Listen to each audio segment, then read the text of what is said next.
சரணமையப்பா சபரிமலை சன்னிதானம் மண்டல விரதம் 48 நாட்களுக்காக பம்பையிலிருந்து நான் உங்கள் இளங்கோ. இங்கே பாருங்களேன், ஒரு கஷ்டமான ஒரு காட்சியை தான் உங்களுக்கு காட்டிகிட்டு இருக்கேன்.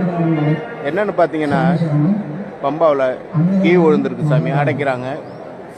பாருங்களேன், கை குழந்தைங்க இருக்காங்க, வயசானவங்க இருக்காங்க, எவ்வளோ பேர் முடியாதவங்க இருக்காங்க. இவங்களுக்கெல்லாம் எந்த ஒரு வசதியும் ஏற்படுத்தி கொடுக்கல.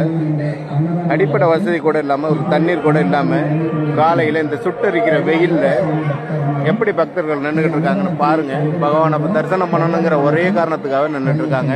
பம்பா பாலம் குளிக்கிற இடத்துக்கு தாண்டி பம்பா பாலத்தை கடந்து கீழ் வந்திருக்கு சாமி. பாருங்க, எவ்வளோ ஒரு கஷ்டமான சூழ்நிலையை இவங்க அனுபவிப்பாங்கன்னு அதை வந்து யோசிக்க மாட்டாங்க நிர்வாகம். இது தகுந்த முறையில் இதுக்கு ஒரு தீர்வு காணணும்னு தான் எல்லாரோட வேண்டுதல் அவங்க இருக்கு. இங்கே பாருங்க சாமிகளை, எவ்வளோ ஒரு கஷ்டமான, ஏன்னா இந்த கஷ்டமான சூழ்நிலையை நானும் அனுபவிச்சு தான் பகவானை தரிசனம் பண்ணிட்டு வந்திருக்கிறேன். நானும் ஒரு 5லேருந்து 6 மணி நேரம் இந்த கியூவில் நின்று இருக்கேன். இங்கே பாருங்கள், முண்ட முடியாது, முடங்க முடியாமல், தண்ணி வசதி இல்லாமல் இந்த பக்தர்களை சிரமப்படுத்துறதுக்காக இதை ஏற்படுத்துகிறாங்களான்னு ஒரு சந்தேகம் ஏனுது. ஏன் இதை உணர மாட்டுறாங்கன்னு தான் எனக்கும் புரியலை. இங்கே பாருங்கள் சாமிகளை,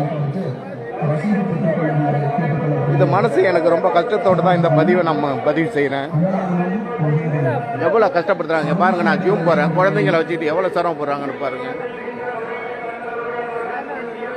கை குழந்தைங்கள் எவ்வளோ இருக்காங்க. இது குழந்தைங்களுக்கு, வயசானவங்களுக்கு ஒரு தனி கியூவை கொடுக்கலாம். ஏன் கொடுக்க மாட்டாங்கன்னு தான் எனக்கும் தெரியலை. எதுக்காக இந்த அடைப்புங்கிறத முதல்ல புரியலை. இதை விட கடுமையான கூட்டமெல்லாம் இருந்தப்பெல்லாம் இந்த அடைப்பு இல்லாமல் தான், நம்ம கியூ இல்லாமல் தான் சாமி தரிசனம் பகவானை பண்ணணும். அப்போல்லாம் எந்த பிரச்சனையும் இல்லை. இவங்க பக்தர்களை கஷ்டப்படுத்துறதுக்காகவே இது போல் பண்ணிக்கிட்டு இருக்காங்கிறது தான் தோணுது. இது எதனால் இந்த கியூ என்னன்னு நீங்களே கமெண்ட் செக்ஷனில் கருத்து தெரிவிங்க சாமி. சன்னிதானத்தில் இது சம்மந்தப்பட்ட வரலையும் நடவடிக்கை எடுக்கிற வரலைங்க கொஞ்சம் வைரல் பண்ணுங்க சாமி. இங்கே பாருங்கள், குழந்தைய வச்சுட்டு எவ்வளோ சிரமப்பட்டு இருக்காங்க. சாமியே சரணம் ஐயப்பா. வெயிலில் இவங்களால் நிற்க கூட முடியலை சாமியெல்லாம் பாருங்கள். பகவானே, இவங்களுக்கு தேகப்பழமும் பாதப்பழமும் கொடுங்க ஐயப்பா. இதை தவிர நம்ம வேறு ஒன்றும் சொல்கிறதுக்கு இல்லை சாமி. என் நிர்வாகம் அவங்க தான் அதை பார்க்கணும். சாமியை சரணம் ஐயப்பா.